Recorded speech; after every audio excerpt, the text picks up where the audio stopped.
Salut les amis, j'espère que vous allez bien. On est parti pour la vidéo du jour. Aujourd'hui on a un programme très intéressant, on a pas mal d'informations qui concernent évidemment le Real, qui concernent le match de demain face à Cadix, qui concernent des absences, qui concernent aussi pourquoi pas des éventuels recrues. Donc vraiment un programme très intéressant. On démarre comme d'habitude avec les deux unes des quotidiens madrilènes. Premièrement, le quotidien AS qui titre El Mundial frena al Madrid. La Coupe du Monde qui a freiné le Real Madrid. On l'a bien vu les amis déjà depuis quelques semaines. Le contenu des matchs est beaucoup moins satisfaisant côté merengue. Et il y a eu des points précieux qui ont été perdus depuis quelques matchs maintenant. Ensuite, la une du quotidien Marca qui titre El Barça se va leader al Mundial. Le Barça qui va passer la trêve de la Coupe du Monde en tête de la Liga, puisque les Catalans ne sont pas tombés dans le piège hier à Pamplune face à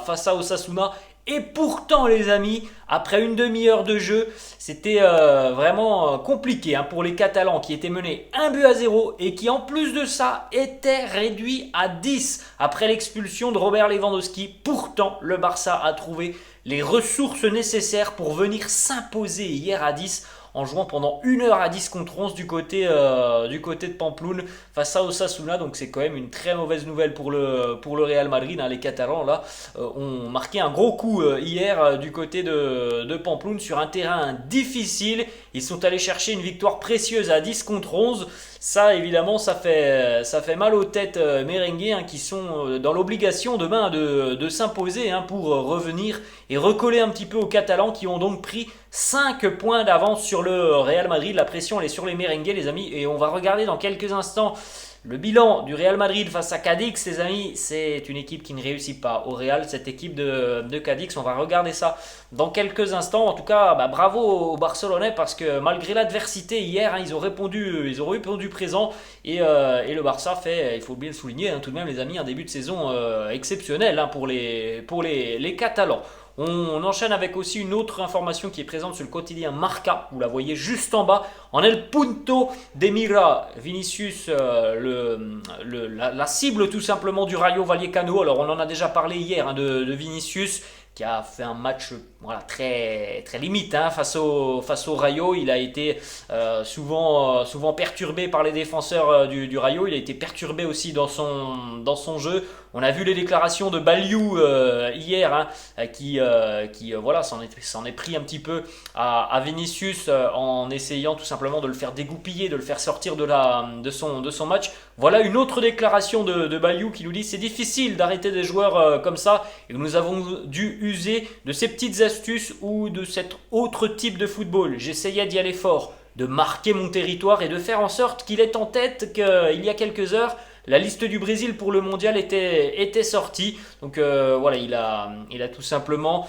essayé de faire comprendre à Vinicius que il faut faire attention. Si tu veux jouer la Coupe du Monde, fais attention, ne fais pas n'importe quoi parce que moi je suis prêt à te faire mal.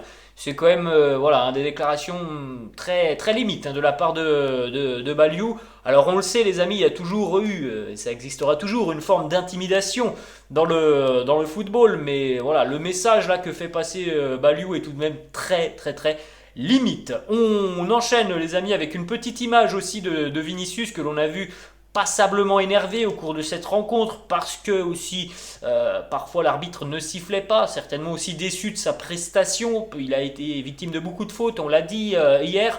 Voilà une séquence de cette rencontre où Vinicius pointe du doigt l'arbitre de la rencontre. Ça n'a pas beaucoup plu à l'arbitre qui lui demande tout de suite de se calmer, de baisser son doigt, et chose que Vinicius ne veut pas faire. Bref, là c'est un exemple pour montrer tout simplement que Vinicius était en train de perdre le fil de cette rencontre. Et on a pourtant un Carlo Ancelotti qui est venu le prendre, le sortir de ce face-à-face avec l'arbitre en lui disant: arrête ça, ça suffit, joue au football et ignore-le. Voilà, c'est sur ce genre de choses aussi que Vinicius va devoir travailler parce que il est très régulièrement victime de ces provocations, de ces nombreuses fautes.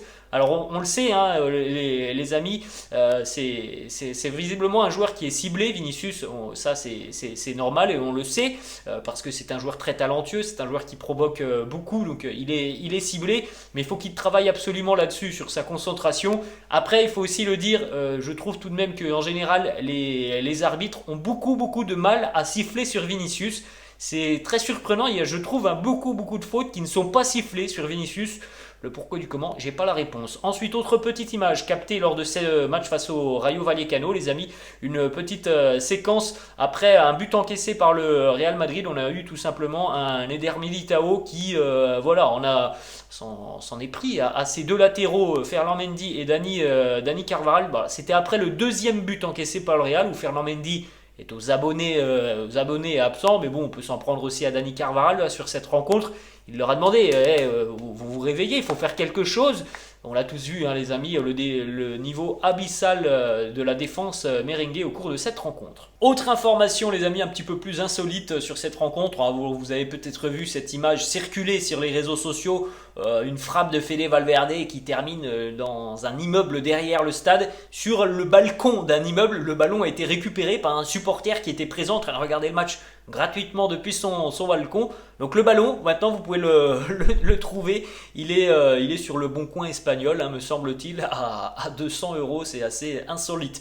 Information aussi qui concerne le jeune Fran Garcia dont on a parlé hier. Il a montré un très bon visage, un très joli visage, hein, sur cette rencontre. Très dynamique, très actif sur son côté. Fran Garcia, on le sait les amis, on a déjà eu plusieurs déclarations, on en a déjà parlé sur la chaîne. C'est un joueur qui, je vais le dire grossièrement, mais il bande pour le Real Madrid. Fran Garcia, il n'a qu'une envie, c'est de revenir au Real. Ça ne s'est pas fait l'été dernier. J'espère que le Real Madrid ne fera pas l'erreur de laisser passer ce genre de profil la saison prochaine. Surtout que il ne coûte pas très cher, Fran Garcia. Le Real a même une option sur lui et le joueur, son rêve, c'est de revenir au Real. Donc j'espère que le Real ira sur le joueur l'année prochaine parce que c'est un crack, hein, ce joueur. C'est vraiment quelqu'un qui a un gros volume, qui est très dynamique, qui est très actif sur son côté. Donc c'est quelqu'un qui peut être amené à évidemment venir du côté du Real et bousculer un petit peu la hiérarchie du côté des latéraux. Quotidien Defensa Central nous annonce que Fran Garcia c'est 5 ou 6 millions d'euros, donc j'espère que c'est pas ça qui va freiner le Real Madrid pour aller le chercher parce que lui il bande pour le Real Madrid. On continue les amis avec ces statistiques comparatives entre le Real l'année passée et le Real cette saison après 20 matchs. Vous avez donc cette année 15 victoires, 3 nuls, 2 défaites. Exactement le même bilan que l'année passée après 20 matchs. On a aussi 48 buts inscrits, la même chose que l'année passée. 18 buts encaissés l'année passée, 19 cette saison. La seule petite différence, ce sont les 5 clean sheets cette saison contre 7 l'année passée. Mais les statistiques sont quasiment identiques, hein, les amis. C'est quand même assez intéressant comme stat. Ensuite, on enchaîne avec des informations qui nous viennent tout droit de la séance d'entraînement de la veille. Voilà, la séance d'entraînement avec une séance très light pour les joueurs qui ont affronté le Rayo lundi. Évidemment, aujourd'hui, ça sera certainement beaucoup plus intense. À noter encore une fois, les amis, l'absence de Karim Benzema et d'Antonio Rudiger qui sont restés tous deux dans le gymnase. Le journaliste Fabrice Hawkins annonce déjà que Karim est forfait pour la rencontre de demain. Franchement les amis, même si c'est pas officiel, ça sera certainement dans le cas dans le courant de l'après-midi. Je n'imagine pas Karim jouer demain. C'est malheureux, mais il s'est encore pas entraîné hier, donc il y a quand même un problème qui est assez handicapant pour lui. Et il en est de même pour Rudiger, qui ne devrait pas jouer demain. Benzema ne jouera pas demain. Il est perturbé par un problème au niveau de sa cuisse. Il a déjà échangé avec Carlo Ancelotti. Ils se sont mis d'accord pour que le buteur ne joue pas tant qu'il y aura ce problème au niveau de la cuisse, cette gêne pour le Nwebe. Donc Karim devrait encore manquer le match de demain face à Cadix. C'est une très mauvaise nouvelle. Regardez le bilan de Cadix depuis qu'ils sont remontés en Liga. Donc ils sont venus 2 fois au Bernabeu. Ils n'ont jamais encaissé un but du côté Cadix. Alors vous allez voir demain Cadix, pour ceux qui peut-être ne connaissent pas cette équipe, c'est très très défensif.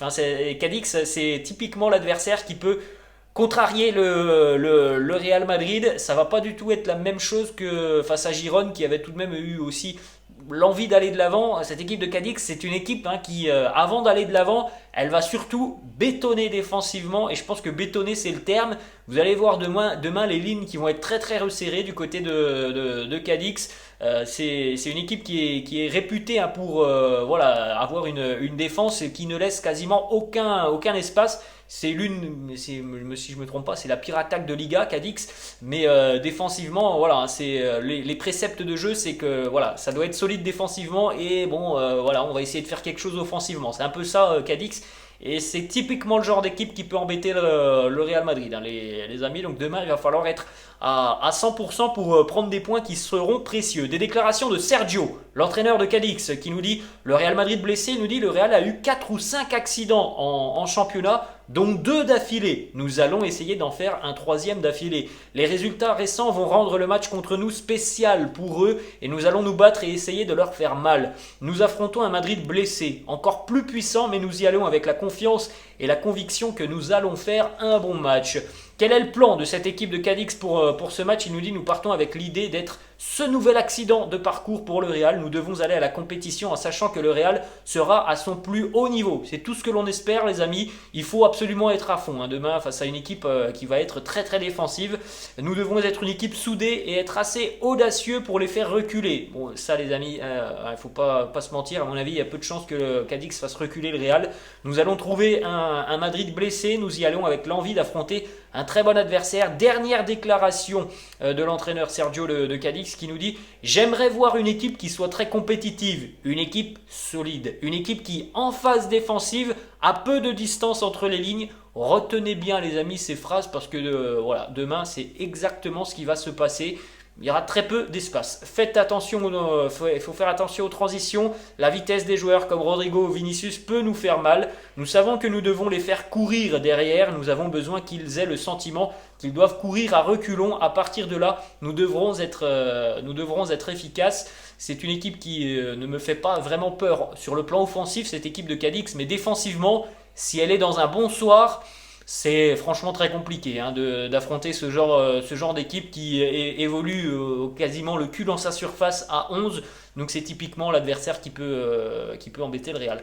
Quelques petites informations pour terminer les amis. Carlo Ancelotti a remporté hier donc officiellement son trophée de Golden Boy 2022, du trophée évidemment d'entraîneur, entraîneur de l'année. On a aussi donc Florentino Pérez qui lui a remporté donc le Golden Boy Award du président de l'année. Karim Benzema lui a remporté le Golden Boy tout simplement du meilleur joueur de l'année. Dernière déclat, les amis, autour du Real, c'est le président Florentino Pérez qui nous dit Carlo Ancelotti, c'est le meilleur entraîneur du Real Madrid. Il est parfait et il comprend toutes nos valeurs, nos idées. Donc les joueurs sont absolument sur la même longueur d'onde. Nous avons une très bonne relation. C'est le coach qui nous va parfaitement. On rappelle les amis la déclaration de Carlo qui date d'il y a quelques mois. Ça sera sa dernière aventure au Real Madrid. Est-ce que ça sera sa dernière année? On ne le sait pas, il est encore beaucoup trop tôt pour en parler, mais c'est une éventualité. Voilà les amis, la fin de cette vidéo, j'espère que ça vous a plu. N'hésitez pas comme d'habitude à lâcher un petit pouce bleu, n'hésitez pas non plus à vous abonner à la chaîne. Je vous laisse les amis et je vous dis à la prochaine. Ciao!